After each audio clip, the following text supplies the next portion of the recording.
şu an A man who was working on snow removal got caught in an avalanche that buried him inside his excavator. nefes alıyorum çok şükür. Makine çalışıyor. Not knowing if he was going to make it out alive, the man, named Irfan, started recording messages to whomever would find his phone. It happened in Turkey's Simak province. A crew was working to clear a road to a village that was snowed in when the avalanche happened. Afterward, additional crews were called in to rescue Irfan, who was unharmed. Good news considering the avalanche set back their efforts to get to the village cut off by the heavy snowfall. Aman aman aman. For Inside Edition. Crazy. Some of these jobs are really dangerous. People are luckily he was able to have people find him and he's still alive.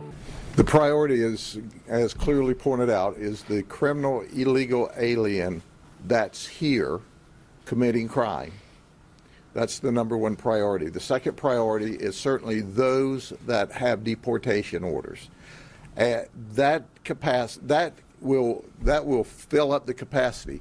But if you're here illegally and you're worried, and it's easier to go home than it is to worry every day, you're welcome to leave the country on your own volition. They are not our priority. If you're here working, you have your kids in school, you're paying your taxes, you're not the priority. It's the criminals. It's the people. This is our priority. The ones that have already been through the federal system and have simply told the federal government, we're not going home.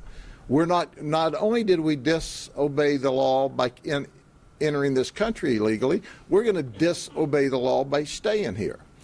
And we arrested a lady that was turned out to be a victim of human trafficking. She hooked up with a human trafficker and said, I want to go to the United States, but I don't have any money. He said, don't worry about it. I'll get you. Where do you want to go? He's Miami. I'll get you to Miami. So he walks her up to the border under the Biden administration. And he said, now walk right across the border here and get on that bus and they'll take you to a receiving facility. And she did that with her child. She said, I arrived at the facility. They did a DNA swab on me and my daughter to make sure it was my daughter, and then took us to a processing room, filled out some paperwork, told me, and here's your form to fill out for your free food stamps, your EBT card, and here's the form to fill out so your daughter can get free insurance. And where is it you want to go? She said, Miami. Here's your voucher so you can travel to Miami for free. And then she said, so if you'll go here, you'll stay overnight, and then we'll put you on an airplane and let you go there. And oh, by the way, welcome to the United States of America. That's not our story, it's hers. So then she flies to Miami, where she's turned over to another human trafficker, because the human trafficker in Mexico is working. And she says, well, where do I work in order to pay back? He says, oh, you're going to prostitute. She says, I thought I was going to work. He said, oh, you are. And that's how we found her. Damn. And how we rescued her. She thought she was going to come here and work in the fields, work in a restaurant, work in a grocery store. They put her out prostituting herself. That's what's going on. And if you think the person that human traffics this lady belongs in this country, you need a psychiatric appointment. Yeah, see, there's so many stories out there with people that have came into this country illegally. A lot of them do not know the process of becoming a legal citizen, U.S. citizen. A lot of them use coyotes to get into the country or trap some other people that are trafficking people along with drugs and children across the country, not letting them know exactly what they're going to be doing or where they're going to go. And once they get in the country, especially if they don't speak any form of English, it's even 100 times harder for them to establish themselves here in the United States. And that's why there's a process. There's a process when you get to the border. you got to do it the right way. You can't come in this country illegally. Once you come in illegally, there can be instances like this where you're forced into doing more criminal activity to support yourself. And in this case, she had a kid, and it's just horrible stories. And we got to stop allowing people to thinking that it's okay to allow illegals to come into this country, because a majority of them are not with good intentions as well. There are still people out there that are good and have good intentions, but we got to take care of the ones that have bad intentions in this country. Disturbing details about the murder of CAL FIRE Captain Becky Marotti. The information is coming from an arrest warrant for her wife, Yolanda Marotti, who's the focus of an international manhunt. Our Tony Shin's live at the sheriff headquarters in Kearney Mesa with the very latest on this investigation. Tony. Yeah, Phil and Christina, let me tell you, we are getting a lot of new information about this case from this arrest warrant. You know, part of this horrific attack was actually caught on surveillance video. At one point, it shows the CAL FIRE captain pleading for her life, and investigators say that video also shows exactly who killed her. A heart-wrenching moment on February 18th as fellow firefighters salute a flag-draped gurney just hours after the violent attack the night before that took the life of CAL FIRE Captain Becky Marotti. According to this arrest warrant, sheriff's investigators say at around 9 p.m. on February 17th, Marotti's mother called 911, stating that she found her daughter suffering from multiple stab wounds, including her neck, chest, and stomach. Paramedics tried to resuscitate Marotti but couldn't save her. One of them recognized Marotti as a CAL FIRE captain based in Riverside County. Lorena Marotti told detectives that her 49-year-old daughter was married to 53-year-old Yolanda Marotti, but a week earlier, Becky decided to end their marriage. Lorena also gave investigators surveillance video from the home security system on Rancho Villa Road, where Becky had lived with Yolanda. The video showed Becky running across the patio just after 8 p.m., yelling out, "Yolanda, please, don't want to die." Yolanda then replied, "You should have thought about that before." The video also shows Yolanda standing in front of the CAL FIRE captain with what appeared to be a knife in her right hand. Blood could also be seen on Yolanda's arms, and Yolanda could be heard telling Becky to go inside the home. Then at about 8:20 p.m., video at the front door showed Yolanda gathering pets and some luggage and loading them into a silver Chevy Equinox. She had changed her clothing and was last seen on surveillance video about an hour later driving into Mexico. On February 20th, an acquaintance of Yolanda told investigators that Yolanda sent her a text saying, "Becky came home and told me she was leaving me. She met someone else. All the messages were lies. We had a big fight, and I hurt her. I'm sorry." Mexico has a pretty elaborate license plate reader system and camera system. Bill Garcia is a private investigator who is not connected to this case. He says Yolanda is desperate and wants to get as far away from the U.S. as possible, especially because of her prior criminal history that includes stabbing to death her former husband in the early 2000s. He believes Yolanda is most likely getting help from family or friends in Mexico, but he also believes her time is running out. It's a place that people think they can go and literally disappear. It's not so much the case anymore. That is a crazy story. So she ended up stabbing and killing her because she wanted to have a divorce. I'm assuming they have to catch her. I hope she already didn't get into Mexico, because, you know, she has murder. I mean, she has a history of stabbing her husband in the past, and now she needs to be locked away. She needs to be, now that she's committed murder, the death penalty, she should have the death penalty at this point. Ridiculous, especially if they caught it on video. So sad for her family. Despite blue New York State sanctuary status, some counties are taking matters into their own hands and helping ICE agents track down and deport criminal migrants to keep their residents safe. Nassau County is one of those areas siding with the federal government over the state, and legislator Sam Getz joins me now. Sam, good morning to you. So Governor Kathy Hochul is not playing ball with Donald Trump or ICE, but Nassau County is. So tell us how. Hi, good morning, and thank you for having me. Well, first, this administration, County Executive Bruce Blakeman, the first thing he did when he took office back in 2022 was sign an executive order that said Nassau County is not a sanctuary county. So his position on this illegal immigration has been clear from the start. Now we have partnered with the U.S. Immigration Customs Enforcement Agency to designate 10 of our detectives, our outstanding detectives, to work with ICE and to carry out targeted, enforcement. And then we've also, in conjunction with that, have held off 50 beds at our Nassau County facility to hold detainees while they're processed through the, federal law, immigration, whatever ICE is going to do. But we are providing them that opportunity to detain them in our facilities. Has Governor Hochul... Wow. Okay, see, this is Republican. You always hear Republicans all pushing towards trying to get, help ICE get all these illegal immigrants that have committed crimes, and they're offering even places to put them, to detain them temporarily.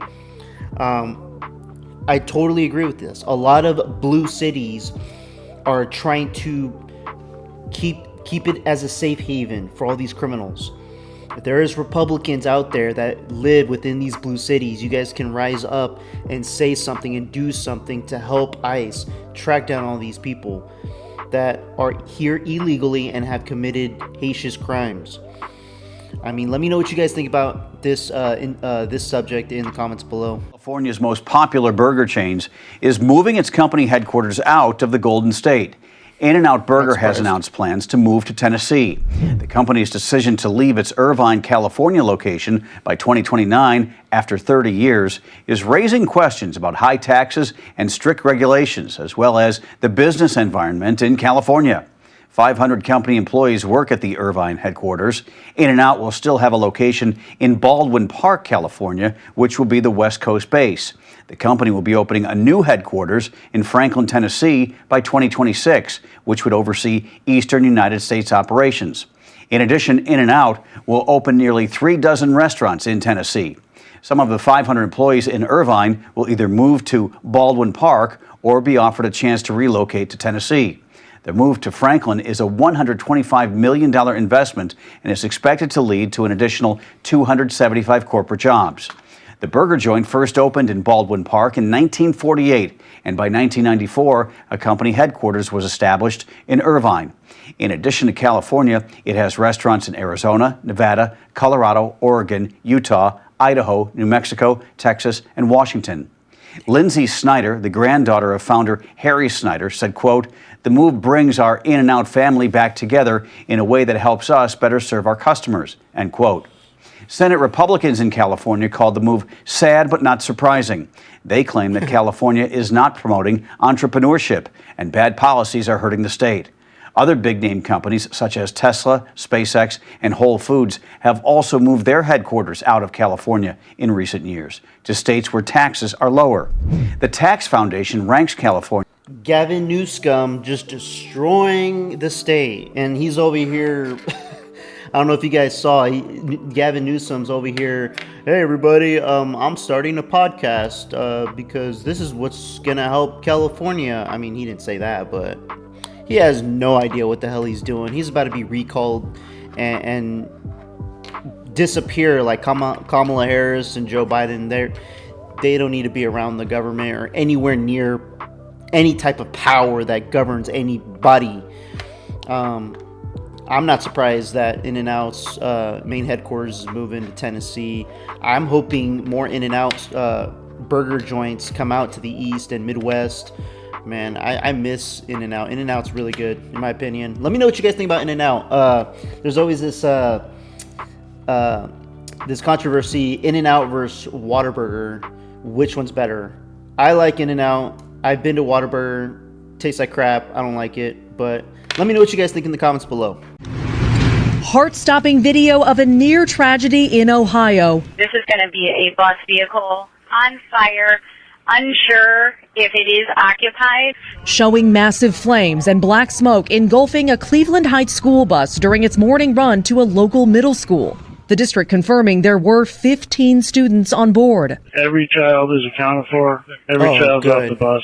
Firefighters hailing the bus's driver for acting quickly and getting everyone out safely. It's just a blessing that the kids got out alive. Witnesses saying they heard a loud explosion. I saw the girl waiting for the bus.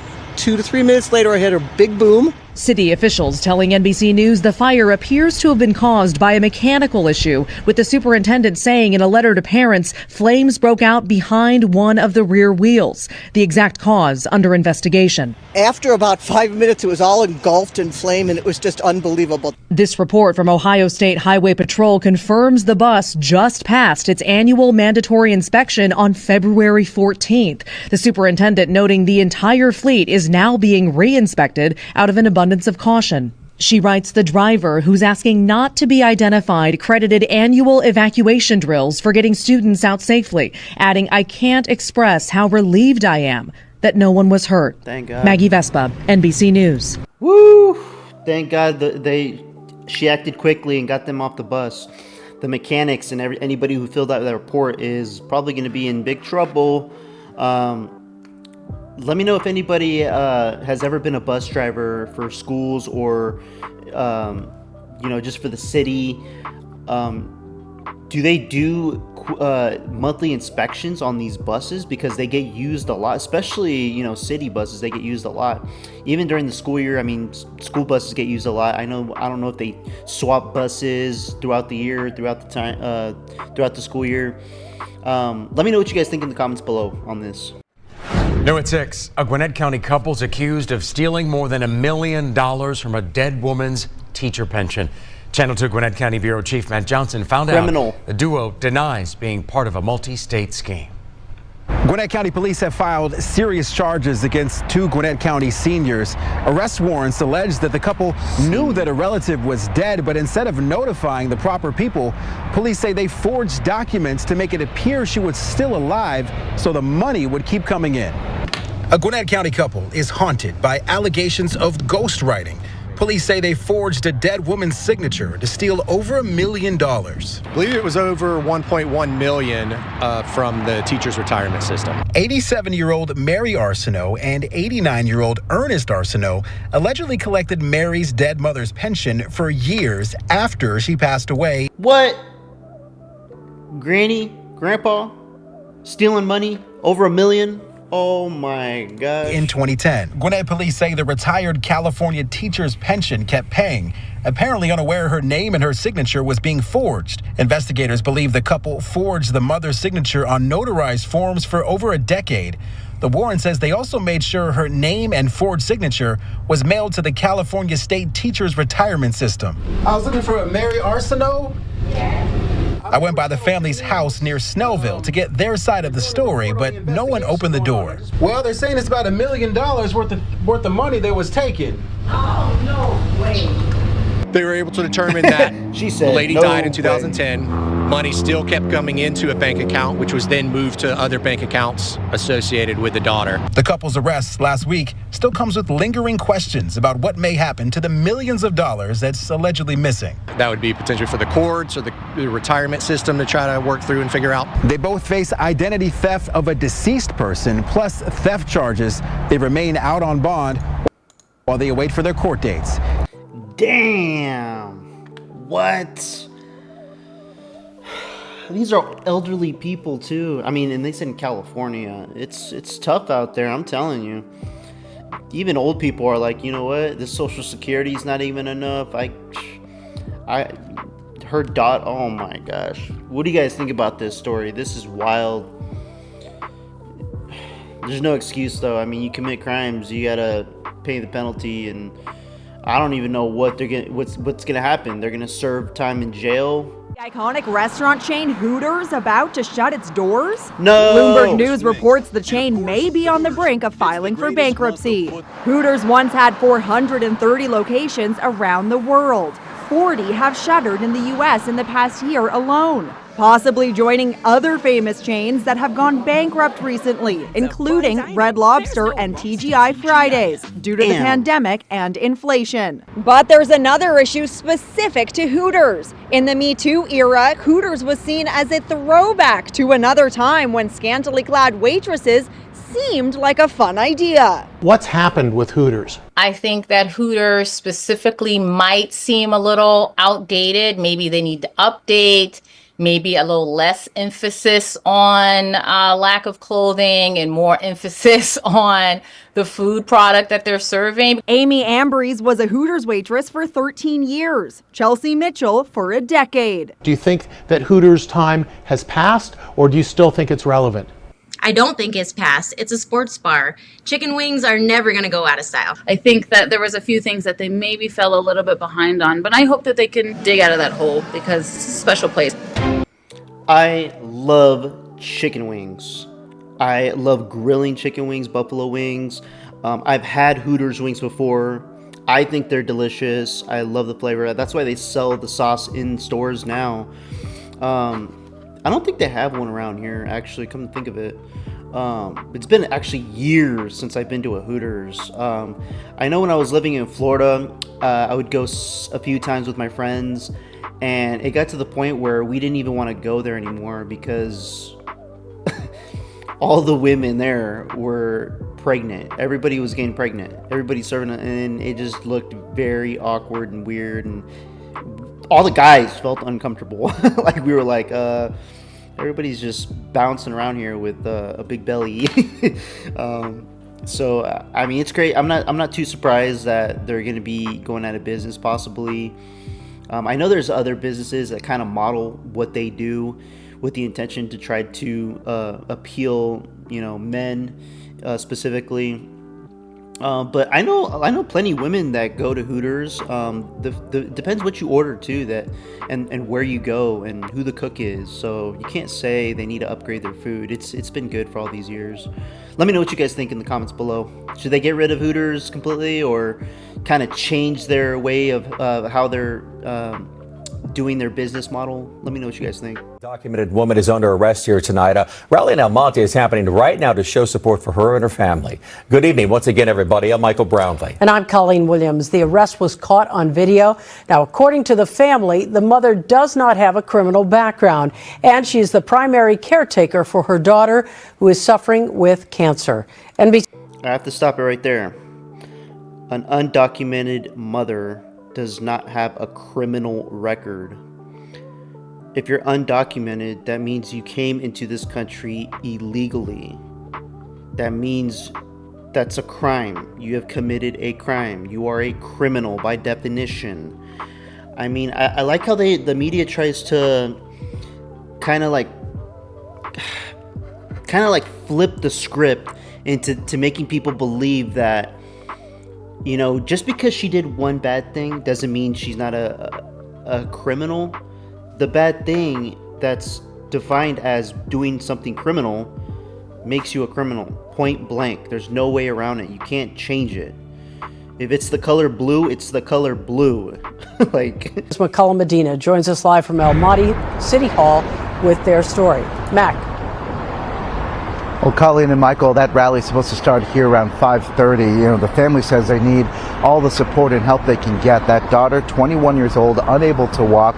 She is currently going through chemo right now, and she feels afraid and alone. And she says that both her mother and her brother were taken away, and she's trying to figure out exactly what to do.